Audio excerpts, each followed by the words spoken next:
Hey everybody, it's me, Barney, in the river. I had a word of encouragement for you today. I wanted to share something that the Lord showed me a while back. I hope that it blesses you, edifies you, and lifts you up. Gives you encouragement to see the day out. So a couple months back in July, 2 days before 4th of July, so July 2nd, we were in church and we were worshiping, and I had my eyes shut and I saw a bridge. I actually saw, if you can see behind me, I saw this bridge. This is a bridge in a little town about a half hour from where I live. I saw this bridge. And then it went away, and right after that I saw a wheelchair. And of course that didn't make sense, and so I said, Lord, did you show me a bridge in a wheelchair? What do you want me to know about that? So he took me back to the bridge, this bridge that you see here. You know, just a tiny little river, peaceful. The wind's blowing, but you know, very peaceful, calm, easy to walk across. I actually went across that bridge earlier. It took me 30 steps, about 10 seconds, piece of cake. But in the vision, I was taken along the bank. So if you could just picture me standing on the bank, and I was looking across the river. But it wasn't this beautiful, scenic little walking bridge and this tiny little river. It soon and almost instantly turned into the Mississippi. You almost couldn't see all the way across it. It was so wide. And there's a spot on the Mississippi. I live in Iowa, and there's a bridge that goes over the Mississippi from Dubuque into Wisconsin. And it was that view. It was along the Iowa side of the Mississippi River in Dubuque. And there's a giant bridge that goes across that. But initially I was standing, you know, a ways from the bridge and on the bank, looking across the river. And it was so wide. But the Lord knows this about me. I knew when I was standing there, I knew I had to get across the other side. That was the objective. And I knew I could swim across it, or at least I thought I could. I swam in college for a year. I'm a proficient swimmer, and a little bit adventurous and crazy to boot. So yeah, I could do it. I could do this. But then he took me into the middle of the river. He gave me eyes to see what I couldn't see from the bank. And I knew he was doing this to help me share this with you. If you find yourself at the bank of a river looking across to the other side, it's a Mississippi River of your circumstances. Maybe you got into them because of your actions, and now you find yourself facing the Mississippi. Or maybe by someone else's doing, or their actions towards you over a period of time has put you on a riverbank looking across the Mississippi. And so he showed me the middle of the river, and I was pretty confident standing at the bank, but with his eyes I could see, I knew in the middle of the river there appeared a current that I couldn't see from shore. a rip current and an undertow, and there were metal pilings with rebar right underneath the surface, and it had just picked up. They just opened one of the gates of the dam, of the lock, and water was rushing even faster than you could see from the bank. It was treacherous, and not even an amazing swimmer could make it. So realizing that, being thankful that he showed me that, I was then taken to the starting point of the bridge. And there sat the wheelchair.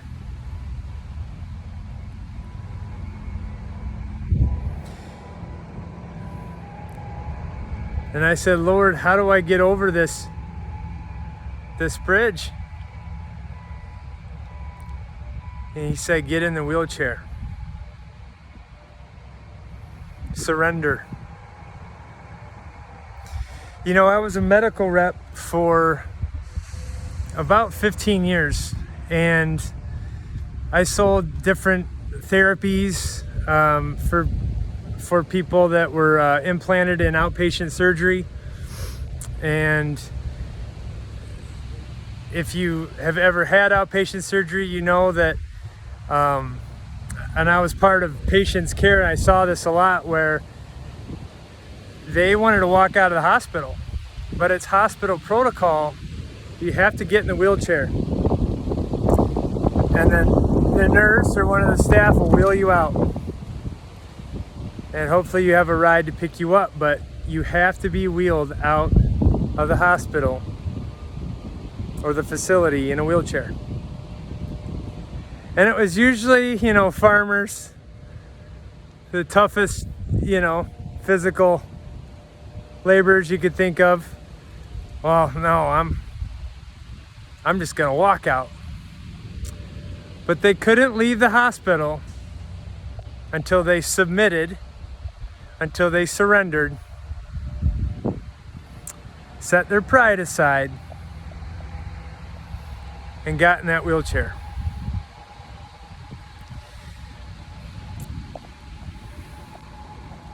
I'm sure I'm not the only one that has found myself facing the Mississippi of my circumstances, thinking, I can do this. I can do this. Only to find that halfway across, there's a current I couldn't see, obstructions underneath the water, and now I'm fighting for my life, and I'm not going to make it. God wants us to get into the wheelchair, so I'll tell you the rest of the vision. I got in the wheelchair, and we started moving.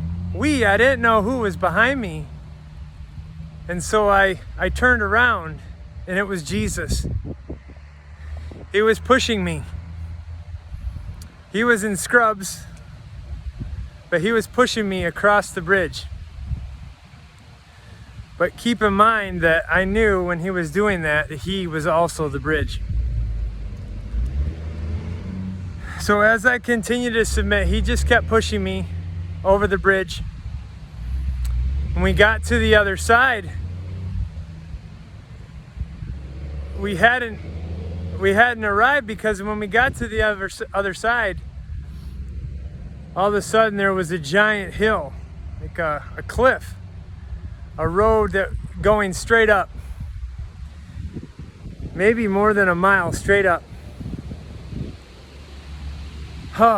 We just got over this bridge, and now I have to go up this hill. Well, maybe you find yourself, hey, I just got over a bridge in my life, crossed a bridge. I'm gonna walk up that hill. But the reality is, if you get out of the wheelchair and you try to do it on your own, it's like you have COPD, congestive heart failure, and end-stage renal disease. So good luck. There's no way you're gonna make it up. So you need to get back in the wheelchair. Continually submit. Let Jesus push you. Surrender to him. Lay your pride aside. So as I did that, he started pushing me up the hill. And I didn't worry. It's like the worry kind of went away. Initially, I'm like, there's no way he's going to be able to do this. And it was nothing for him. We didn't necessarily get there right away. It took some time. But it was okay. And you know what? As we continued to go up, we finally started to crest that hill. And the road turned to the left, and I could see the road was going into a town on the top of the bluff overlooking the Mississippi. It was a beautiful town. And I looked up, I saw the water tower, and the name of the town was written on the water tower. And it said Freedom.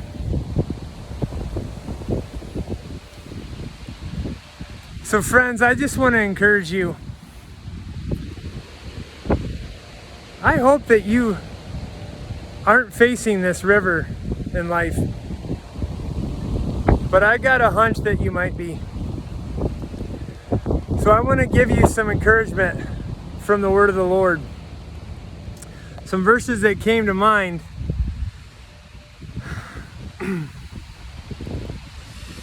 James 4:7, therefore submit to God. Resist the devil and he must flee from you. If you move on, so submit, that's a double meaning. Submit, a synonym of that word is surrender. Surrender. You find yourself at the bridge, surrender, get in the wheelchair. Let him push you. It's going to go a lot better for you. You cannot do it on your own. But also submit things to him. Tell him. Tell him about your river. Tell him where you're at. Cry out to him. Submit to him. Submit these things to him. Cast your cares upon him. 1 Peter 5:7. Cast your cares upon him. Actually, if you go to 1 Peter 5:6, right before that, humble yourself under the mighty hand of God. So surrender to him, that he may exalt you in due time. Maybe not your time, but in due time, he will do it. He's faithful. He's not a man that he can lie. And James 4:10, humble yourself in the sight of the Lord, and he will lift you up. And for the sake of this day's teaching, replace he will lift you up with, and he will push you in a wheelchair across a bridge and up a giant hill into a town called Freedom. In Matthew 11:28, he tells us, come to me, all you who labor and are heavy laden, and I will give you rest. The cool thing about being in a wheelchair is you don't have to do anything. And you have the power behind you that death couldn't hold. Death couldn't keep. That's pretty awesome. But first we have to surrender to him. You know, one other thought that came to mind was getting low. So humbling ourselves. Humbling, surrendering, submitting. These are all words that go together. But when you humble yourself, the definition of being humble is to not be proud or haughty. So if you want to humble yourself, you need to let go of your pride. Put it down. Put it down. Lay it down at the foot of the cross and let Him push you across. So when we humble, we get low. So instead of thinking, well, I can walk over that bridge on my own accord. Well, I reminded you of your state. You've got congestive heart failure, end-stage renal disease, and COPD. Good luck. Just surrender. Just get low. So get down, get low, and get in that wheelchair. And a town called Freedom is not that far away. The last verse I wanted to leave you with is John 8:36. So the destination is freedom. In John 8:36, it says, therefore, if the Son makes you free, you are free indeed. Sometimes we've reached a town called Freedom, and our mind wants to take us back to the bridge, wants to take us back to the bank. Well, I just encourage you and remind you, snap out of it, because you have the mind of Christ. And if the Son has set you free, you are free indeed. Oh, I hope this message touches somebody today. You know, God doesn't operate. He operates outside of time and space. So I pray if this video has been posted for 10 days, a month, 2 years, if you're watching it, He has the ability and the power to touch you where you're at. Thank Him for it. Surrender to Him today. Such a beautiful thing. It's the start of freedom in surrender. I love you. God loves you, sons and daughters. Go in His shalom. God bless you and have a wonderful day.